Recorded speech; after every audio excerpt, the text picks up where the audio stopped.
Salve, salve meus amigos, alvinegro de Passo Fundo. Pois é, galera, vamos lá. Vamos repercutir alguns assuntos aqui. E o primeiro deles é sobre o Bastos. O Botafogo divulgou a nota que o Bastos está fazendo um tratamento conservador. O jogador não tem previsão de volta, tá? Não tem previsão de volta. E que ele pode até mesmo ter que operar o joelho.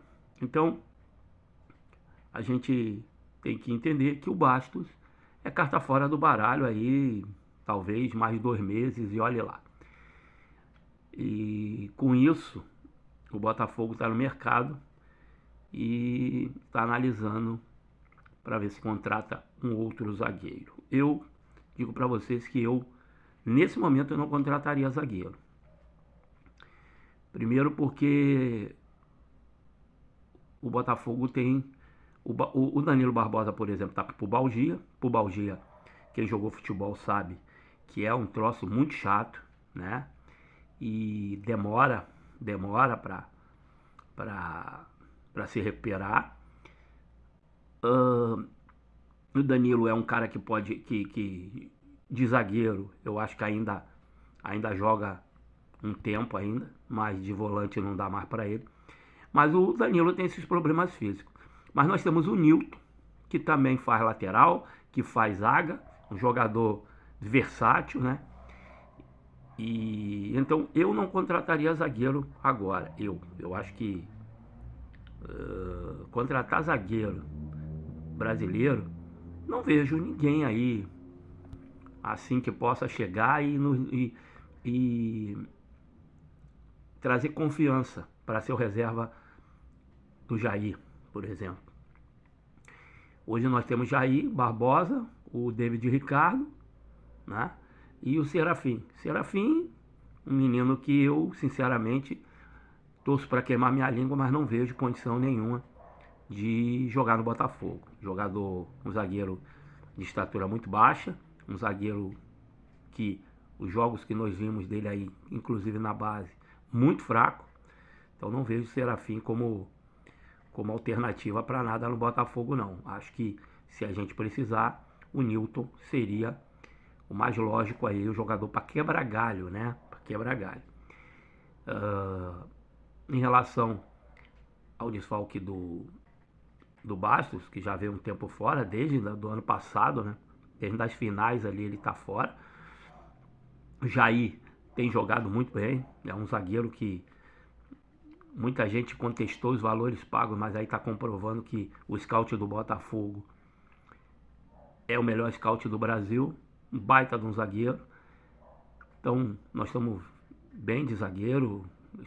Jair, Barbosa mostraram um entrosamento muito bom. Agora, essa questão do Bastos é uma questão muito complicada, né, cara?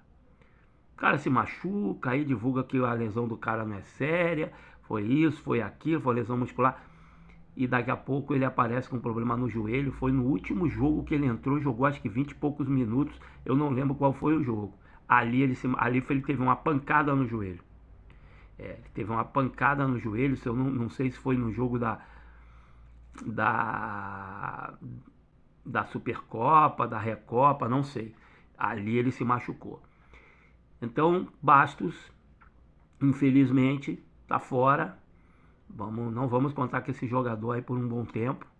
Tomara que esse tratamento conservador dele aí possa surtir efeito o mais rápido possível. Agora, se ele tiver que operar joelho, irmão, aí esquece, porque aí demora. Aí o jogador, quando volta, até ele entrar num ritmo de jogo de novo, pegar o ritmo, aí demora.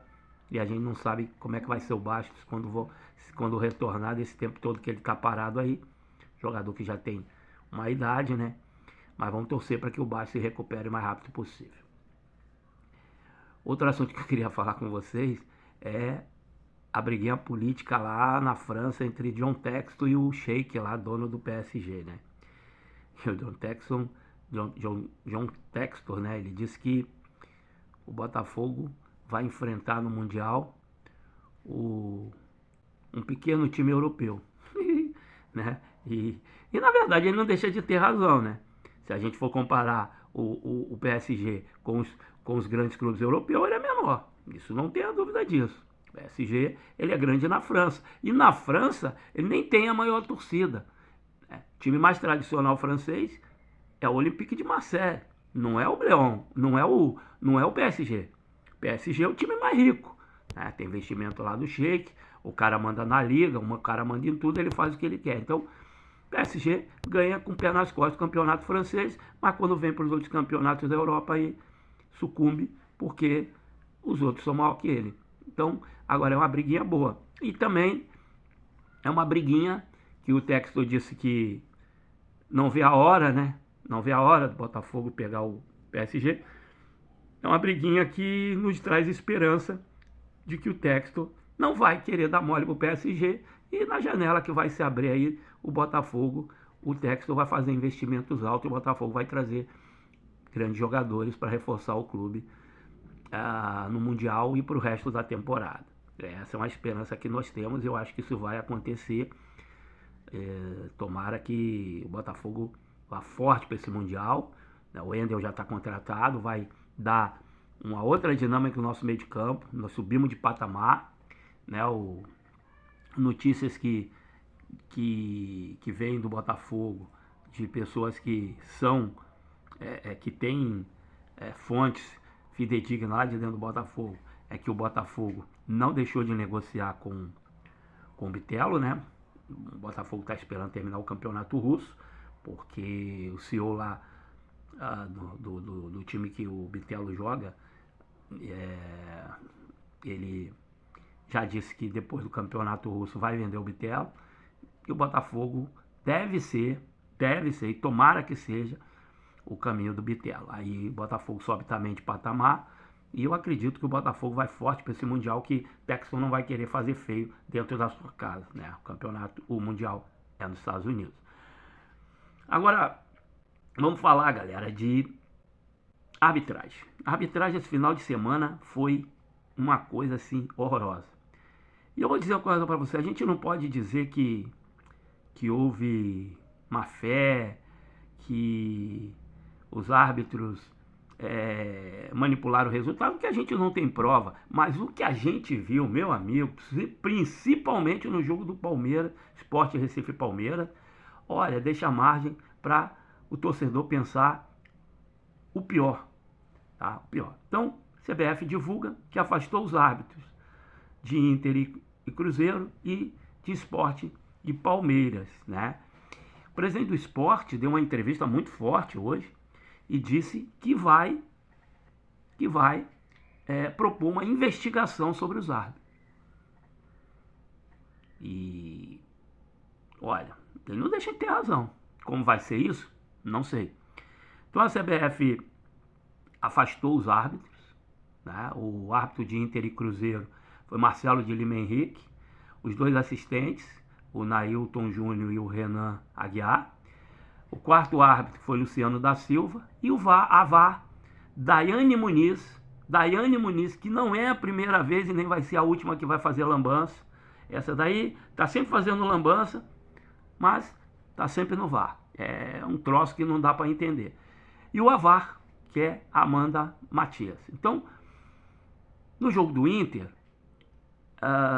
foi devido à expulsão do jogador do Cruzeiro, que deixou o Clube Mineiro com 1 a menos. Logo depois o Inter fez o gol e aí depois venceu por 3-0. O lance do Inter é discutível. Não dá, porque o que acontece com o VAR, gente, é que o VAR não mostra as imagens de todos os ângulos. Eles mostram apenas a imagem pelo ângulo que eles querem mostrar para confundir.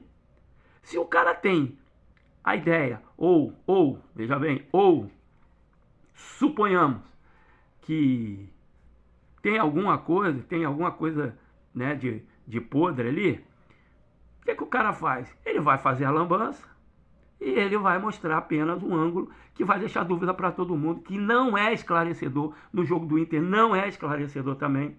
O jogador do Cruzeiro era o último homem e não dá para ver se realmente o cara fez a falta, foi por baixo, foi por cima, se ele puxou, se ele agarrou, não dá para ver, porque o ângulo não deixa claro, tá? Então, afastaram o árbitro o árbitro, os assistentes, né? Quarto árbitro, VAR e AVAR do jogo de Inter e Cruzeiro. Do jogo do Sport contra o Palmeiras, a coisa foi pior, irmão. Ali deixa uma margem grande para você pensar um monte de coisa, tá? O seu Bruno Arleu, que também não é inexperiente em lambança, faz lambança sempre, marcou um pênalti aos 45 minutos do segundo tempo pro Palmeiras contra o Sport. Palmeiras, né? A gente sabe, 2023, 2024, como é que o Palmeiras, como é que funciona as arbitragens nos jogos do Palmeiras. O Palmeiras agora entrou num grupo seleto com Corinthians e com Flamengo, né? De clubes que a arbitragem, por algum motivo, os beneficia. A gente não sabe por que, cada um tire as suas próprias conclusões. Então, no jogo Sport Palmeiras, foi vergonhoso. Você assiste todas as lives de canais do Palmeiras e você vai ver 99% dos torcedores envergonhados. Só teve um canal lá, que é o tal do Amendoim, que é um bando de sequelados, que o cara sustentou, foi pênalti, tocou, não sei o quê, porque os caras são, eles são torcedores do Palmeiras, mas eles não são imparciais, tá? Eles não enxergam as coisas. Eles, na verdade, são fanáticos. E fanático, tu sabe, onde tem fanatismo não tem razão, tá? Mas a maioria, 99% dos canais do Palmeiras, pessoas envergonhadas com o que aconteceu. O ex-goleiro Marcos também gravou um vídeo aí, demonstrando a sua insatisfação de vencer uma partida daquela forma. Então, foi afastado Bruno Arleu, os assistentes Rodrigo Figueiredo e Thiago Henrique, o quarto árbitro Afro Rocha, o VAR Rodrigues Nunes e o AVAR Diego Carvalho. A pergunta que eu faço para vocês é a seguinte: afastar os árbitros. E aí?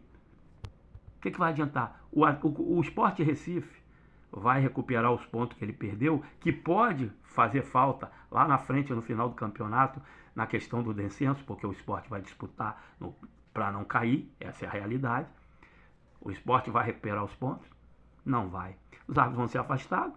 A CBF diz que vão retreinar, vão fazer um curso, vai fazer isso, vai fazer aquilo. A gente sabe que isso é balela. Afasta o árbitro afasta eles porque deu repercussão na imprensa. E aí vamos afastar, vamos deixar os caras aqui de molho e tal. Daqui a pouco eles voltam a apitar de novo. Tranquilo. E vão fazer lambança novamente. Porque eles são ruins. Eles são ruins. Tem gente aí, galera, que não tem condição de ser árbitro de futebol. É aptidão, irmão. É aptidão. Você pode chamar de dom. Quem é religioso chama de dom. Eu não sou, eu chamo de aptidão. Isso é aptidão. Tem certas profissões que você não pode tentar segui-las se você não tem aptidão. Entendeu? Árbitro de futebol é isso. O cara às vezes vai ser árbitro.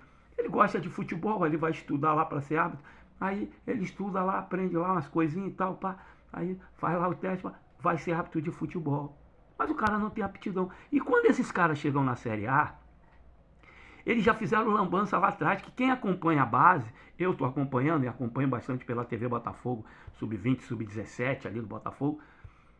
Meu amigo, o que é mais estarrecedor, você pega o Campeonato Brasileiro sub-20, você pega os campeonatos sub-17, seja carioca, seja lambança nos árbitros que daqui a pouco vão tá na Série A. Os caras são ruins em qualquer categoria. Ruim. Eles são ruins. Tá? Ruins. A gente não pode acusá-los de ser desonestos. Eles são ruins. Agora, tem lance que deixa margem para o torcedor pensar coisa. Esse lance do jogo do Sport Recife, principalmente contra o Palmeiras, olha, vou dizer uma coisa para vocês. Deixa uma margem muito grande para se pensar em coisas muito feias e muito tenebrosas. Então, a gente já viu que na segunda rodada do campeonato já estão acontecendo coisas, né? O sistema é bruto. E, portanto, temos certeza que o Botafogo, se quiser chegar lá em cima, vai ter que jogar novamente contra os adversários e contra o sistema, contra as arbitragens do futebol brasileiro, que sinceramente são ridículas. Se tivesse união dos clubes, o que eles fariam? Exigiam, mesmo que cada um tivesse que botar um pouquinho, trazer árbitros de fora, árbitros estrangeiros. Aí, esses árbitros brasileiros teriam que aplicar Série B, Série C, Série D e tal. Aí, talvez, eles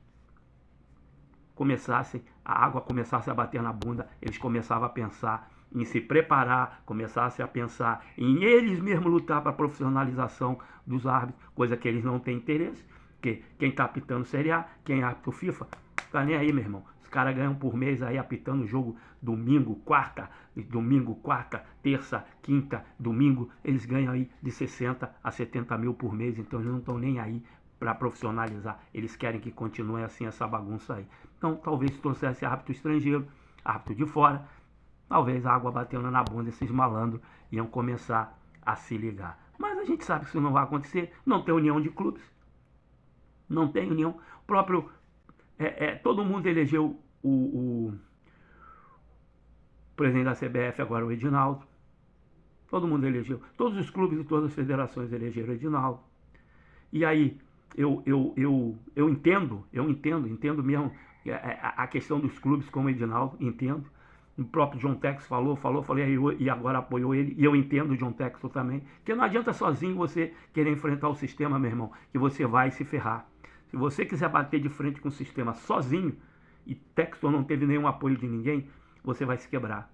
O sistema vai te ferrar. Isso você não tem a dúvida. Não é só no futebol, não. É na política, é no dia a dia. Se você bater de frente com o sistema, você está ferrado. Sozinho, você não vai enfrentar o sistema. Você tem que ter apoio. E o Textor não teve. Outros aí também não tem. E aí, resolveram que o melhor, quando você não pode com o inimigo, você se alia a ele. Essa é a realidade. Então, galera, amanhã tem jogo do Botafogo contra o Carabobo. Não tem outro resultado a não ser vitória e acima. E também fazer saldo de gols. O Carabobo é um time fraquíssimo, né? Falei ontem no vídeo, quem viu Carabobo e Estudiante viu que é um time fraquíssimo. Então, amanhã é vitória. Não tem outra coisa. Vitória e com um placar bacana. Se tiver, quantas oportunidades tiver, a maioria tem que matar, fazer saldo de gol. E torcer, talvez, por um empate entre Estudiante e Laú, né? Lá na Argentina. Estudiante, eu vi o jogo contra o Carabobo, não é nada do que se falou. É um time também muito meia boca. Um empate lá, talvez, pra gente seria bom. Ganhamos do Carabobo, ficamos com 3 pontos, eles com 4. A gente ainda vai pegar o Estudiante, a gente ainda vai pegar lá no Rio de Janeiro. Então, acho que o empate amanhã seria legal. Mas, por hoje é só. Boa noite a todos aí, o restinho de noite está terminando. Saudações alvinegras.